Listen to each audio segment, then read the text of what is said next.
नमस्कार दोस्तों, संभव क्लासेज में एक बार फिर आपका स्वागत। मैं हूं आपका दोस्त जी आर चौधरी और मैं फिर हाजिर हूं आपके लिए इंडियन पॉलिटी जो एम लक्ष्मीकांत की बुक है उसको लेकर। इंडियन पॉलिटी को हम पढ़ते पढ़ते चैप्टर नंबर 11 में पहुंच गए हैं। इससे पहले की जो वीडियो था चैप्टर नंबर 10 आपने जो पढ़ा था, उस चैप्टर नंबर 10 में हमने पढ़ा था जो संविधान संशोधन जो आर्टिकल 368 है उसमें, और उसके बीच में हमने एक चीज पढ़ी थी कि जो संसद जो है वो संसद संविधान में संशोधन कर सकती है, लेकिन एक चीज में संशोधन नहीं कर सकती, वो है संविधान का मूल ढांचा, मूल स्ट्रक्चर, जो बेसिस स्ट्रक्चर जो है उसमें बदलाव नहीं कर सकती। आज इसी को पढ़ेंगे कि आखिर संविधान की मूल संरचना क्या है और यह मूल संरचना की जो बात है वो कहां से निकल कर आई। जब हमारा संविधान बना था उस समय इस प्रकार की कोई चीज नहीं होती थी कि संविधान की कोई मूल संरचना भी होती है। बहुत सारे विवाद आए, सुप्रीम कोर्ट के बहुत सारे डिसीजन आए जिसका जिक्र भी हम पार्ट में करेंगे। इस वीडियो में आप देखोगे बहुत महत्वपूर्ण जो वाद है उनका जिक्र भी हम करेंगे, और उन वादों से एक चीज निकल कर सामने आई कि संविधान का एक स्ट्रक्चर भी होता है। और बेसिक तौर पर, मुख्य तौर पर हम देखें तो केशवानंद भारती मामला जो था उसमें यह सुप्रीम कोर्ट ने कहा कि संविधान का एक मूल ढांचा भी होता है, उसका हम जिक्र करेंगे। और एक चीज और देखनी है अपने को कि जो भारत का जो संविधान है, आपने आर्टिकल 13 पढ़ा होगा, शुरू में आपको याद होगा आर्टिकल 13 में ये कहा गया कि भाई संसद है कोई भी कानून बनाए वो मूल अधिकार जो है भाग 3 का उल्लंघन करने वाला नहीं होना चाहिए। यदि मूल अधिकारों का उल्लंघन करने वाला कोई कानून होता है तो वो निरस्त माना जाएगा। तो यहां दो प्रकार की बातें सामने आई। एक प्रश्न ये उठ खड़ा हुआ कि आखिर संसद है वो संविधान में कितना बदलाव कर सकती है। दूसरा प्रश्न यह आया कि संविधान मूल अधिकारों में भी, संसद जो है वह मूल अधिकारों में बदलाव कर सकती है कि नहीं कर सकती। और तीसरी जो बात चल रही थी कि आर्टिकल 368 के तहत वो क्या क्या बदलाव कर सकती है। तो यहां 2-3 प्रश्न खड़े हो गए। पहला प्रश्न वापस ध्यान से देखना, पहला प्रश्न ये खड़ा हुआ जब संविधान बना तो पहली बात यह आई कि जो संसद है संविधान में संशोधन कर सकती है, तो क्या पूरे संविधान में संशोधन कर सकती है, पहली चीज।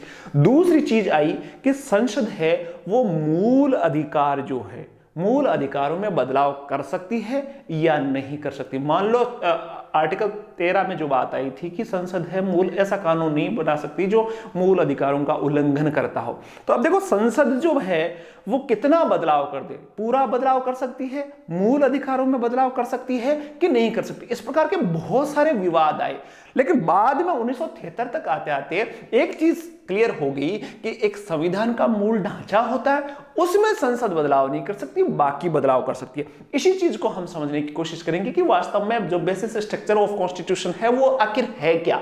काफी इंपॉर्टेंट वीडियो है, अंत तक देखना पड़ेगा। इसमें सबसे जो मोस्ट जो बात आएगी वो दो चीजें निकल कर आएगी, एक मूल संरचना की बात आएगी और जो महत्वपूर्ण वाद जो है, जो सुप्रीम कोर्ट के वाद बहुत महत्वपूर्ण इंपॉर्टेंट है। यदि उनको नहीं पढ़ो, बार बार उनसे सवाल संबंधित आते हैं। अभी मैं लेटेस्ट एग्जामों में ये सवाल आ रहे हैं जिसमें डेट तक पूछी गई है, जिसमें कितने न्यायाधीश थे, इस प्रकार की बातें डीपली पूछी गई है। तो उनको हम डिटेल से हम समझेंगे, बात करेंगे मूल संरचना को समझने के लिए। तो मूल संरचना को हम समझे, तो मूल संरचना को समझने के से पहले आपको एक चीज और मैं बता दूं कि जब भारत का संविधान बनकर तैयार हुआ 26 जनवरी 1950 को जब संविधान बना, तो जस्ट संविधान बनते ही बहुत सारे विवाद की स्थिति आ गई। संविधान बना और उसी साल 1950 में ही संविधान में विवाद की स्थितियां पैदा हो गई। विवाद की स्थितियों को यहीं से हम पढ़ेंगे, तो उसको समझने के लिए हम पढ़ेंगे जो प्रथम संविधान संशोधन था उसको। देखो, प्रथम जो भारत का संविधान का संशोधन किया गया था वो 1951 में किया गया था। और 1951 में जो संशोधन किया गया था, आप सबको पता है, मैं कल भी एक 12वीं क्लास की एक किताब पढ़ा रहा था आपको, तो उसमें मैंने बताया कि जो प्रथम चुनाव थे भारत में वो हुए थे 1952 में। ठीक है, तो 1952 से पहले जो संविधान सभा थी, ध्यान से समझ रहे इस बात को, एक एक शब्द आपके काम के हैं। जो संविधान सभा थी, संविधान बनकर तैयार हो गया 26 जनवरी 1950 को, संविधान सभा का काम कंप्लीट हो गया। तो 26 जनवरी 1950 के बाद में, 26 जनवरी के बाद में 52 तक जो था वो वही संविधान सभा क्या करती थी, संसद के रूप में भी काम करती थी। अब पहला जो संविधान संशोधन हुआ कब हुआ, 1951 में। तो जो ये संविधान संशोधन किया गया वो किसके द्वारा किया गया? उसी संविधान सभा ने, जिसने संविधान बनाया था। तो ये एक ऐसा संविधान संशोधन था जो संविधान सभा, जिस संविधान का निर्माण उसने किया था, उसी ने इसमें संशोधन किया। अब देखो ये था क्या, बीच में आपको संविधान संशोधनों को भी याद रखना है। इस संविधान संशोधन में जो आर्टिकल 19 था, आर्टिकल 19 के तहत जो स्वतंत्रताएं दी गई थी, वाक स्वतंत्रता की जो बात की गई थी, अभिव्यक्ति की स्वतंत्रता की जो बात की गई थी, या आजीविका की स्वतंत्रता की जो बात की थी, आपने पढ़ा है मूल अधिकारों में। तो इस संशोधन के द्वारा उन पर युक्तियुक्त प्रतिबंध लगाने की बात आई। देखो वापस ध्यान से समझना कि संविधान के अनुच्छेद 19 में दिए गए वाक स्वतंत्रता और अभिव्यक्ति की स्वतंत्रता के आधार तथा कोई वृत्ति, उपजीविका, व्यापार और कारोबार करने के अधिकार पर प्रतिबंध लगाने के लिए नए अधिकारों की व्यवस्था की गई। इसमें पहला जो संविधान संशोधन हुआ उसमें यह कहा गया कि जो अभिव्यक्ति की स्वतंत्रता है, आजीविका की स्वतंत्रता है, उस पर किस उचित आधार पर प्रतिबंध लगाया जा सकता। मूल संविधान में उस समय कोई प्रतिबंध की बात नहीं थी, लेकिन इसके बाद में यह कहा गया पहले संविधान संशोधन में कि आप भाषण, मैंने बताया था मूल अधिकारों में कि आप भाषण दे सकते हो, लेकिन यह नहीं है कि आप देश के विरुद्ध भाषण दे सकते हो। मैंने बताया था, आपको याद होगा उस मूल अधिकारों वाले पाठ में। तो ये जो युक्तियुक्त प्रतिबंध है वो सार्वजनिक व्यवस्था के लिए, विदेशी राज्यों के साथ मैत्रीपूर्ण संबंध के लिए, वाक स्वतंत्रता के अधिकार के संदर्भ में, अपराध उद्दीपन और व्यावसायिक और तकनीकी अर्हता विहित करने अथवा कोई व्यापार और कारोबार चलाने के अधिकार के संदर्भ में राज्य द्वारा कोई व्यापार, कारोबार और उद्योग अथवा सेवा चलाने के संबंध में किया गया। कहने का मतलब यह था कि 3 आधारों पर आर्टिकल 19 में प्रतिबंध लगाए गए। एक तो अपराध उद्दीपन, मतलब अपराध के लिए उकसा नहीं सकते। विदेशी राज्यों से संबंध खराब हो रहे हो तो आप उस पर प्रतिबंध लगाया जा सकता है, और सार्वजनिक व्यवस्था के लिए प्रतिबंध लगाया। तो कहने का मतलब आर्टिकल 19 में पहले संविधान संशोधन द्वारा चेंजेज हुए। दूसरी बात एक और आई कि जो संपत्ति का अधिकार था, संपत्ति का अधिकार की बात आई थी, आप सबको पता है। तो उसमें भी चेंज किया गया कि जो सरकार है, कोई किसी कारोबार, उद्योग अथवा सेवा चलाने के लिए 31 क और 31 ख को जोड़ा गया, और साथ ही 9वीं अनुसूची को जोड़ा। कल मैंने एक पाठ पढ़ाया था 9वीं अनुसूची। मूल संविधान में 8 अनुसूचियां थी, 9वीं अनुसूची जोड़ी गई पहले संविधान संशोधन। इसमें प्रावधान यह किया गया कि जो 9वीं अनुसूची में कोई भी विषय होगा उसको सुप्रीम कोर्ट उस पर न्यायिक पुनरावलोकन नहीं कर सकता। ध्यान से समझना इस बात को कि जो 9वीं अनुसूची में यदि संसद किसी विषय को डालती है तो उसमें सुप्रीम कोर्ट उसको कानून की दृष्टि से देखकर रद्द नहीं कर सकता, अर्थात न्यायिक पुनरावलोकन नहीं कर सकता। यह अनुसूची कब बनी? इस अधिनियम, प्रथम संविधान जो संशोधन था उसके आधार पर। और साथ ही कुछ विषय 31 क और 31 ख, जिसमें संपत्ति का अधिकार था कि सरकार है अपने खुद के लिए, सार्वजनिक भलाई के लिए है, लोगों की जो जमीन है उसका अधिग्रहण कर सकती है। और इसी विषय को किस में डाल दिया गया? 9वीं अनुसूची में डाल दिया, अर्थात सुप्रीम कोर्ट इसको चैलेंज नहीं कर सकता। अब देखो इसमें 2 विवाद आए। पहली चीज आई यहां देखो आर्टिकल 19 में बदलाव किए गए। तो आर्टिकल 13 कहता था कि संसद ऐसा कोई कानून बना नहीं सकती जो मूल अधिकारों का में हेरफेर करता हो, कम करता हो। तो यहां तो मूल अधिकारों में बदलाव आया। दूसरी बात, 9वीं अनुसूची एक अलग अनुसूची बना दी गई जिसमें सुप्रीम कोर्ट भी कुछ नहीं कर सकता। तो यहां 2 चीजें महत्वपूर्ण सामने आई और विवाद खड़ा हो गया। प्रथम संविधान संशोधन से विवाद खड़ा हो गया। पहली बात यह आई कि संसद की कितनी शक्ति है कि मूल अधिकारों में बदलाव कर सकती है या नहीं कर सकती, और दूसरी 9वीं अनुसूची में कितने विषय डाले जा सकते हैं। ठीक है, यहां भी जो संपत्ति का अधिकार है तो यहां भी मूल अधिकार की बात आई। तो विवाद यह खड़ा हुआ कि भाई संसद मूल अधिकारों में बदलाव कर सकती है या नहीं। यह मामला चला गया सुप्रीम कोर्ट में। ध्यान से समझना, प्रश्न क्या उठा प्रथम संविधान संशोधन से? प्रथम प्रश्न यह उठा कि संसद है मूल अधिकारों में बदलाव कर सकती है या नहीं, क्योंकि इसमें तो सारा का सारा मूल अधिकारों में बदलाव संसद द्वारा किया गया था। इसी संविधान संशोधन के बाद में मामला गया सुप्रीम कोर्ट, और एक वाद आया जिसको याद रखना है, शंकरी प्रसाद केस। याद रख लेना, पहला जो विवाद आया था शंकरी प्रसाद केस 1951 में। किस लिए आया? इसकी पृष्ठभूमि, यह पृष्ठभूमि थी इसकी। प्रथम संविधान संशोधन किया गया, उसमें बात आई कि संविधान में जो मूल अधिकार है उसमें संसद बदलाव कर सकती है या नहीं। कि शंकरी प्रसाद केस जो आया, जैसा कि हम जानते हैं कि संविधान के किसी भी तरह का अमेंडमेंट करना हो तो अनुच्छेद 368 के द्वारा होना चाहिए। भाई हमने इससे पहले वाले वीडियो में देखा कि संविधान में कोई बदलाव करना है तो आर्टिकल 368 के तहत बदलाव किया जा सकता है। दो तरीके मैंने बताए थे कल, तो 368 के द्वारा ऐसा किया जा सकता है। लेकिन 1991 में शंकरी प्रसाद केस ने इस बात को जांचने और परखने के लिए इस बात को रखा गया कि क्या सरकार संसद के द्वारा हमारे मूल अधिकारों में परिवर्तन कर सकती है क्या, क्योंकि पहले अमेंडमेंट में मूल अधिकारों में बदलाव किया गया है। तो यह बात सुप्रीम कोर्ट के सामने आई कि संसद क्या मूल अधिकारों में बदलाव कर सकती है क्या। ऐसा इसलिए किया गया क्योंकि संसद ने संविधान बनने के बाद से पहले ही संशोधन में 1951 में हमारे मूल अधिकारों में से एक संपत्ति के अधिकार, जिसे अमेंडमेंट करके सिर्फ कानूनी अधिकार तक सीमित कर दिया। ये तो बाद की बात है, लेकिन उसमें कुछ बदलाव किया गया था। मूल अधिकारों के हनन का यह पहला मामला था जिसे शंकरी प्रसाद केस के द्वारा सुप्रीम कोर्ट में चुनौती दी गई। 31 क और 31 ख जोड़ा गया था, जिसमें सरकार है वो अधिकृत कर सकती थी जमीन, उसका इससे संबंधित था। साथ ही 19 में भी प्रतिबंध लगाए थे।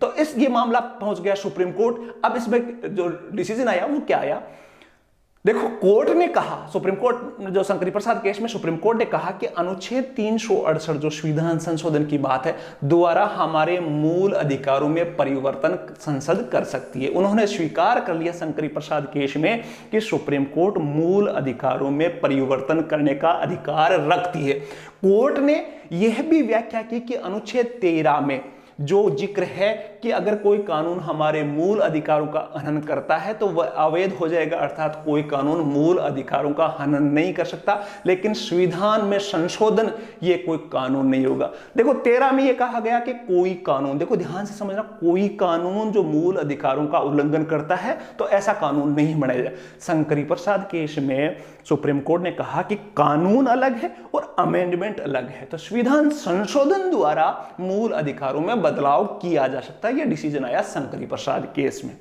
दोनों में आर्टिकल 13 और 368 दोनों में अंतर समझना। 13 के द्वारा मूल अधिकारों में बदलाव नहीं किया जा सकता, लेकिन किसी साधारण कानून से बदलाव नहीं किया जा सकता, लेकिन संविधान संशोधन आर्टिकल 368 के तहत मूल अधिकारों में बदलाव संसद कर सकती है। ये डिसीजन कौन सा था, शंकरी प्रसाद केस 1951।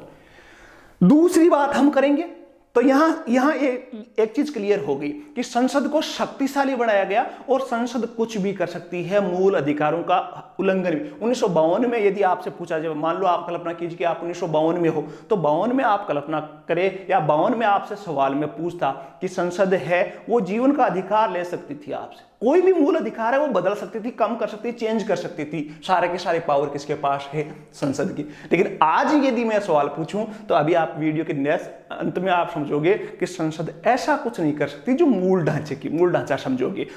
1952 में तो सब कुछ कर सकती थी मूल अधिकारों के मामले में, क्योंकि शंकरी प्रसाद केस में यह डिसीजन आ चुका था।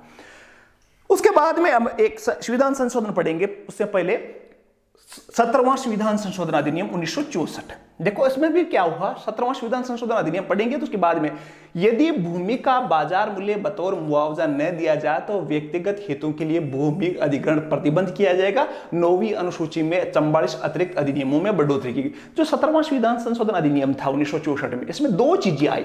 पहली बात आई कि जो भी भूमि का सरकार अधिग्रहण करेगी, भूमि कब्जे में अपने लेगी, तो उसका बाजार मूल्य के अनुसार उसको व्यक्ति को मुआवजा मिलेगा। ध्यान से समझना, जैसे किसी किसान की जमीन लेनी है, फैक्ट्री लगानी है सरकार को और वो जमीन लेनी है, तो सरकार 17वां संविधान संशोधन अधिनियम कहता था कि उस व्यक्ति को, उस किसान को उस भूमि के एवज में एक निश्चित मूल्य दिया जाना चाहिए जो उचित हो।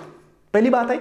और दूसरी आई कि 9वीं अनुसूची, ध्यान से समझना, मैंने अभी बताया 9वीं अनुसूची में 44 अतिरिक्त अधिनियम डाल दिए गए।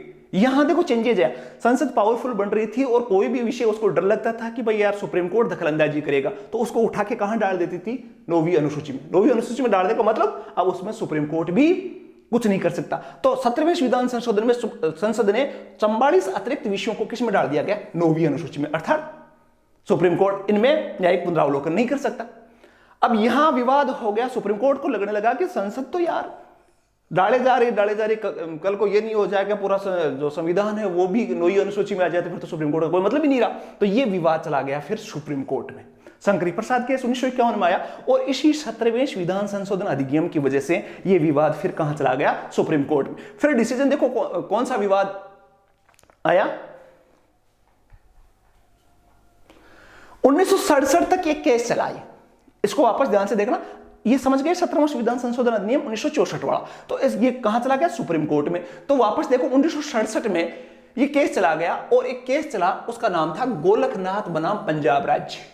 ठीक है, गोलकनाथ बनाम पंजाब राज्य का केस चला और इसमें जो सुप्रीम कोर्ट का डिसीजन आया उसमें सुप्रीम कोर्ट ने अपने पूर्ववर्ती जो निर्णय था शंकरी प्रसाद बनाम वाला मामला, जिसमें कहा गया था कि मूल अधिकारों में संसद बदलाव कर सकती है, को पलट दिया, बिल्कुल उल्टा कर दिया। शंकरी प्रसाद वाला जो डिसीजन था उसको चेंज कर दिया गया और यह निर्णय दिया कि संसद अनुच्छेद 368 के अधीन मौलिक अधिकारों को समाप्त या सीमित करने की शक्ति नहीं रखता।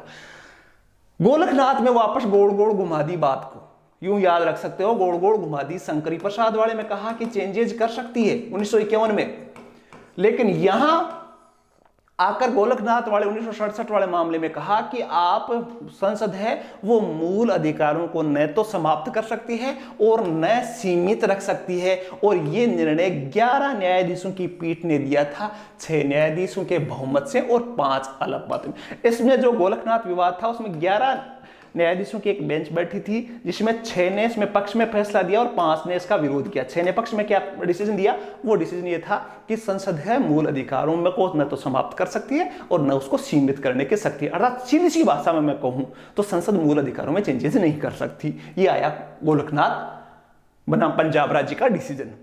1967 तक ठीक था।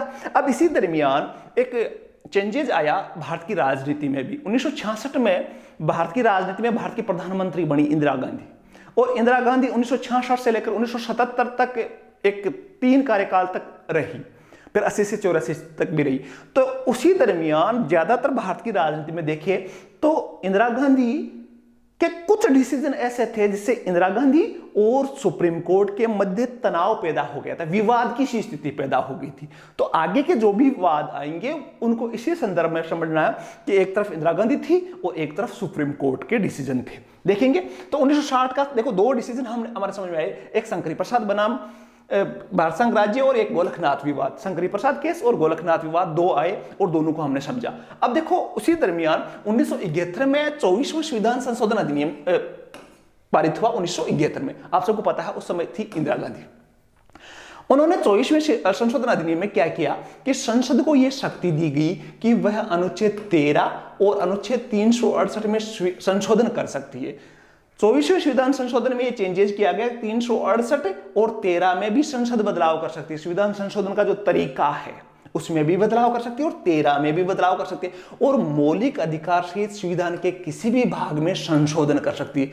भाई उस समय तो जो इससे पीछे आप देखोगे तो ये गोलकनाथ जो विवाद था, गोलकनाथवाद में सुप्रीम कोर्ट का डिसीजन आया कि संसद है मूल अधिकारों में बदलाव नहीं कर सकती। अब मूल अधिकारों को समाप्त नहीं कर सकती, मूल अधिकारों में बदलाव नहीं कर सकती। अब सरकार चाहती थी कि बदलाव करे, तो इसके लिए एक ही रास्ता था सरकार के पास, संशोधन, संविधान संशोधन कर दिया जाए। तो उसने 24वां संविधान संशोधन किया गया जिसमें कहा गया कि 368 में भी बदलाव किया जा सकता है और 13 में भी बदलाव, और मौलिक अधिकार सहित संसद किसी भी भाग में संशोधन कर सकती है और संविधान संशोधन विधेयक पर राष्ट्रपति मंजूरी देने के लिए बाध्य है। मैंने कल भी बताया था 368 के तहत कोई भी अमेंडमेंट हुआ है तो उसको राष्ट्रपति को न तो रोकने का पावर है न लौटाने का पावर है, उसको साइन करने ही होते। तो ये सारा का सारा चेंजेस किसमें आया? 24 अमेंडमेंट में। अब ये था 1971 में, जिसमें संसद को यह शक्ति दी गई कि मूल अधिकारों में बदलाव कर सकती है। 368 में भी चेंजेस किए गए, 13 में भी बदलाव कर सकती है संसद, ये आया। तो यहां देखोगे आप, इस डिसीजन में देखोगे तो एकदम सुप्रीम कोर्ट और संसद एकदम आमने सामने आ गई, क्योंकि इसमें सारी कोशिश की गई कि जो गोलकनाथ जो डिसीजन था उसको बदला जाए।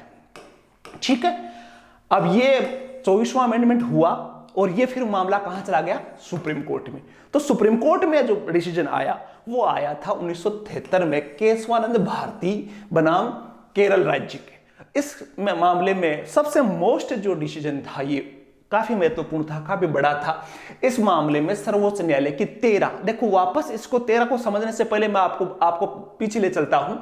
ध्यान से देखना एक बार आप कि जो गोरखनाथ विवाद था, तो यहां देखोगे तो यहां जो डिसीजन दिया गया था वो कितने, 11 जजों का डिसीजन था।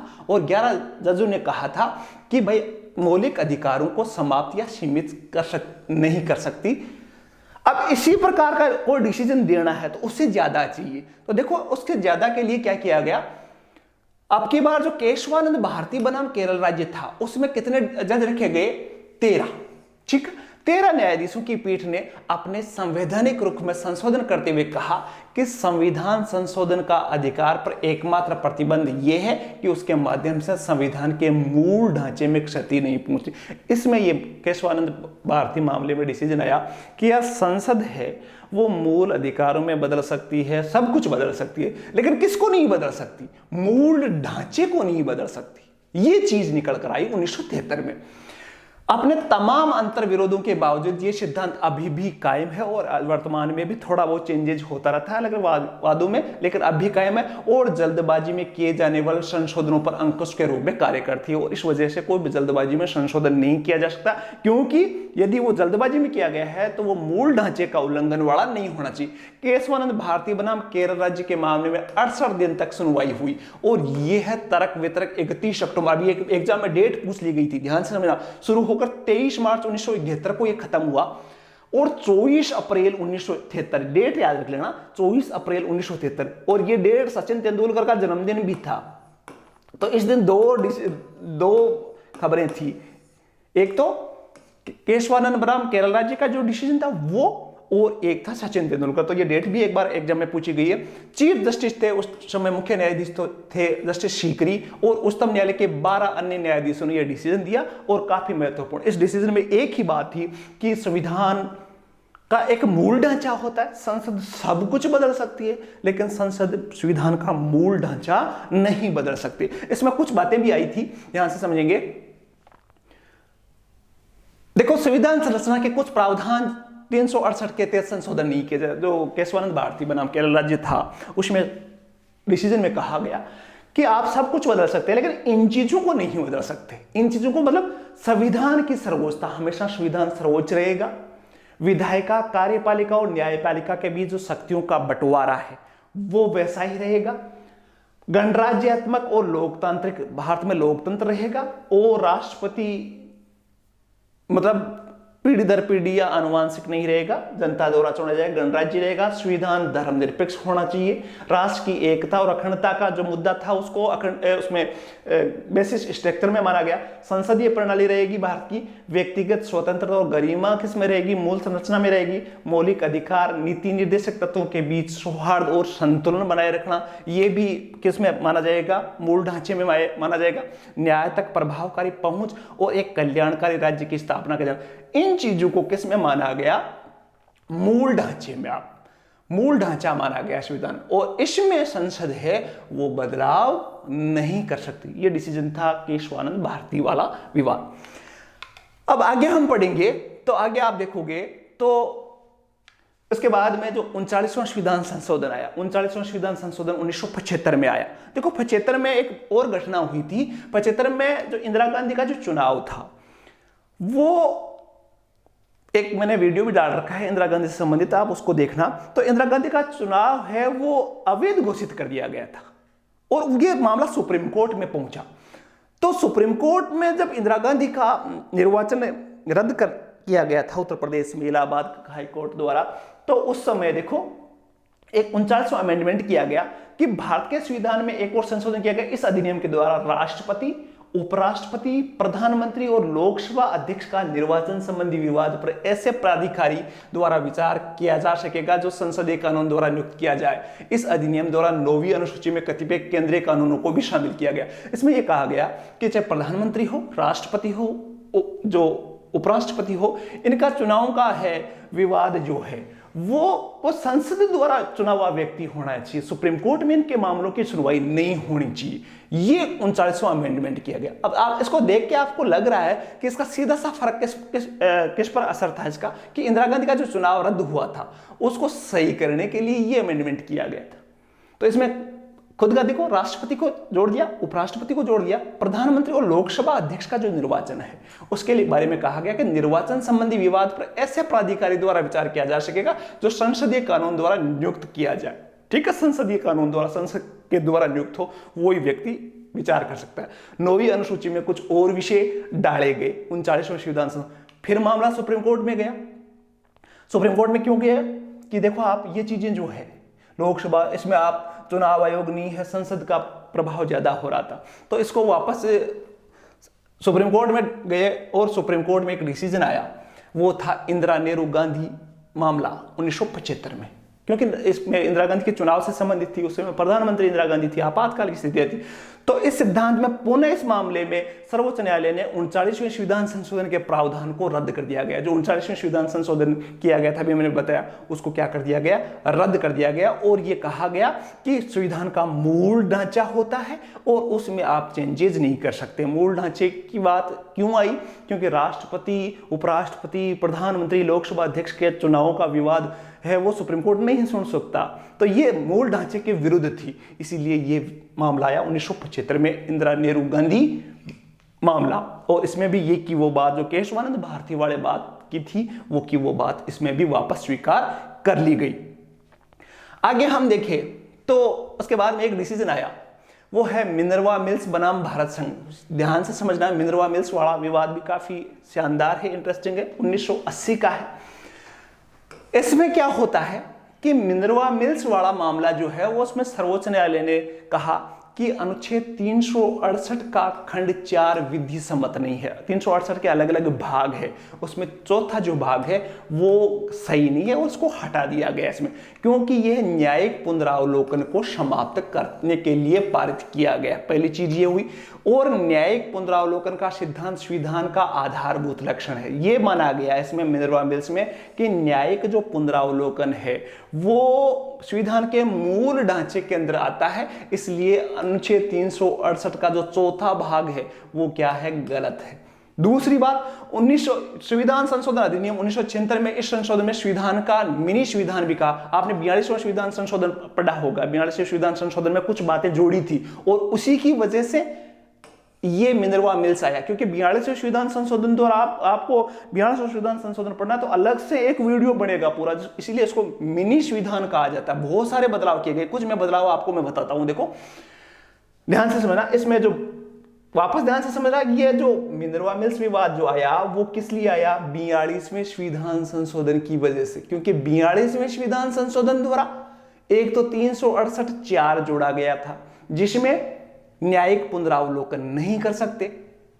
कुछ चीजें यहां मैं बताऊंगा जो 42वें संविधान संशोधन में जोड़ी गई थी, और इस मिनर्वा मिल्स में कहा कि ये चीज क्या है, गलत है। जो सुप्रीम कोर्ट है वो न्यायिक पुनरावलोकन कर सकता है। अब देखो 1976 का जो 42वां संविधान संशोधन था उसमें पहली चीज तो आई, 3 शब्द जोड़े गए जो मैंने बता रखे, एक तो समाजवादी, एक धर्मनिरपेक्ष और एक अखंडता। ये 3 शब्द जोड़े गए। और संविधान के भाग 4 में 51 के जोड़ा गया, जिसके बारे में हमने पढ़ा था, 51 के जोड़ा गया। साथ ही नागरिकों के कर्तव्य जो 51 के में है वो जोड़े गए। राष्ट्रपति की कैबिनेट की सलाह मानने के लिए बाध्य होगा, ये 42वें में जोड़ा गया। प्रशासनिक अधिकरणों की व्यवस्था की गई। 1971 की जनगणना को लोकसभा और राज्य विधानसभाओं की सीटों के लिए निश्चित किया गया। संवैधानिक संशोधन को न्यायिक जांच से बाहर किया गया। यहां विवाद आया, यहां जो इसमें जो 42वां संविधान संशोधन था, इसमें यह कहा गया कि जो भी 368 के तहत संविधान संशोधन किया जाएगा उसका सुप्रीम कोर्ट न्यायिक पुनरावलोकन नहीं कर सकता। 4 जोड़ा गया और इसी को मिनर्वा मिल्स मामले में रद्द कर दिया गया। न्यायिक समीक्षा की शक्ति में कटौती की गई और लोकसभा और विधानसभाओं का कार्यकाल 6 वर्ष किया गया। ध्यान से समझना, यह बहुत बदलाव था कि 42वां संविधान संशोधन द्वारा जो लोकसभा की 5 साल का जो कार्यकाल था उसको बढ़ाकर कितना कर दिया गया, 6 कर दिया गया। साथ ही नीति निर्देशक तत्वों के क्रियान्वयन हेतु बनाई गई विधियों को मूल अधिकारों के उल्लंघन के आधार पर अवैध घोषित नहीं किया जा सकता। मोटा तौर से सिंपल भाषा में यह समझ सकते हो मिनर्वा मिल्स मामले में, मिनर्वा मिल्स मामला क्यों आया, 42वां संविधान संशोधन जो इंदिरा गांधी ने किया था 1976 में, उसको हल करने के लिए, उसमें जो समस्याएं पैदा हुई थी उसके लिए मिनरवा मिल्स आया। तो चंत्र में ये आया 4 साल बाद में, इसको आप याद रख सकते हो। इसमें कहा गया कि न्यायिक पुनरावलोकन मूल संरचना, मूल ढांचे का हिस्सा है, इसलिए सुप्रीम कोर्ट न्यायिक पुनरावलोकन कर सकती है ये डिसीजन। अर्थात इसमें भी किसकी बात आई? मूल संरचना की बात आई। तो 3-4 डिसीजन जो थे उसमें 2 डिसीजनों में मूल संरचना की बात जो की गई थी वो आई। अब देखो एक और डिसीजन की बात करेंगे, वो था वामनराव बनाम भारत संघ 1981 में। ये 1981 में जो वाद है, इसमें भी न्यायालय ने यह स्पष्ट कर दिया कि आधारभूत लक्षण सिद्धांत 24/4 जो केशवानंद भारती वाला विवाद था, उसी के अनुसार इस मामले में भी कहा गया कि संविधान में संशोधन जो है वो सब कुछ हो सकता है, लेकिन न्यायिक जो मूल ढांचा जो है वो नहीं हो सकता, और के बाद पारित होने वाले संविधान संशोधन अधिनियम पर लागू होगा। इसमें एक और बात की गई कि जो केशवानंद भारती वाला जो डिसीजन था उसके बाद, अर्थात केशवानंद भारती के निर्णय सुनाए जाने की तिथि के बाद पारित होने वाले संविधान संशोधन अधिनियमों पर लागू होगा। ये कहा गया कि जो केशवानंद भारती से पहले के जो मामले हैं उस पर यह बात लागू नहीं होगी आधारभूत लक्षण वाली, और ये कब से लागू होगी? 24/4/1973 से। इन सारे विवादों में एक चीज स्पष्ट हो गई, अब जो वर्तमान की स्थिति है वो एकदम क्लियर हो गई कि संसद की जो संविधान संशोधन की जो शक्ति है, चाहे आर्टिकल 368 की मान लो, 13 की मान लो, उसमें सब कुछ बदल सकती है, केवल और केवल मूल ढांचा। एक चीज हमारे समझ में आई कि मूल ढांचे को बदलाव नहीं कर सकती। अब मूल ढांचा है क्या? वर्तमान में यदि स्थिति स्पष्ट करे तो मूल ढांचा जो है वो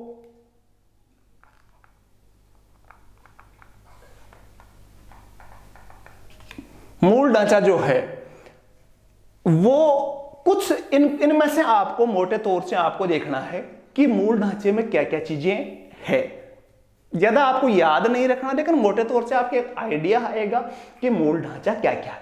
पहली बात अभी केशवानंद भारती वाले में आई थी, संविधान की सर्वोच्चता, विधि का शासन, स्वतंत्र निष्पक्ष न्यायपालिका, मूल अधिकार, सरकार की लोकतंत्र और गणतंत्रात्मक स्वरूप, संविधान की धर्मनिरपेक्षता, संविधान का संघीय चरित्र, केंद्र राज्य संबंध जो भी हो, विधायिका, कार्यपालिका, न्यायपालिका का शक्ति पृथक्करण, एकता और देश की एकता और अखंडता की बात करूं उसकी कह सकते हो, व्यक्तिगत स्वतंत्रता और न्यायिक समीक्षा की शक्ति है, संसद की संविधान संशोधन करने की शक्ति है, नीति निर्देशक तत्व और मूल अधिकारों में संतुलन की बात करें, सामाजिक और आर्थिक न्याय की बात करें, राज्य के कल्याणकारी स्वरूप की बात करें। मोटे तौर से बहुत सारे बिंदु हैं जो अलग अलग विवादों में जुड़ते गए, उसकी कोई सीमा नहीं है। हो सकता है अगले साल आप पढ़ो तो उसमें कुछ बिंदु और जुड़ जाए। तो ये एक करंट अफेयर का विषय है। इसके अलावा भी यहां देखोगे आप तो कुछ चीजें और आपकी जुड़ी हुई मिलेगी, शायद नहीं है। तो इस प्रकार यहां दशक जोड़ रखे और जुड़ते रहेंगे। एक वो टेबल है जो अलग अलग विवादों में अलग अलग के, जैसे केशवानंद भारती में कौन सा जोड़ा गया, मिनरवा मिल्स में कौन सा जोड़ा गया, तो ये श्रृंखला हो सकती है, बढ़ती रहे आपकी। तो ये देखो वीडियो अंत में मैं 2 चीजें आपको जरूर कहूंगा कि मूल ढांचे के ये बिंदु आपको याद नहीं है, कोई बात नहीं।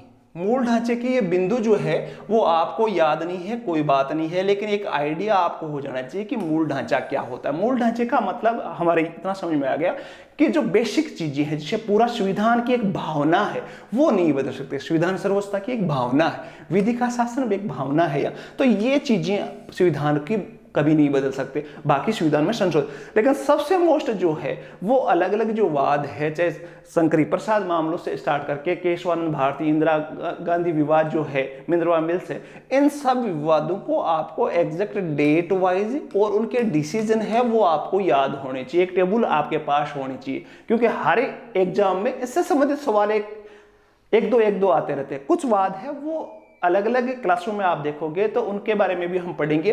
10-15 के लगभग ये वाद है जो सारे मोस्ट है। हमने पढ़े आज 5-6 वाद, आशा है आपके समझ में आया होगा। पढ़ना आपको रेगुलर पड़ेगा, और कॉन्स्टिट्यूशन की जितनी भी समस्याएं आएगी वो कमेंट करके आप जरूर पूछना, ताकि हम बैठकर उनका सॉल्यूशन निकाल सकें। एक नया वीडियो जो आपके लिए इंपॉर्टेंट होगा उसको लेकर मैं जल्द हाजिर होऊंगा।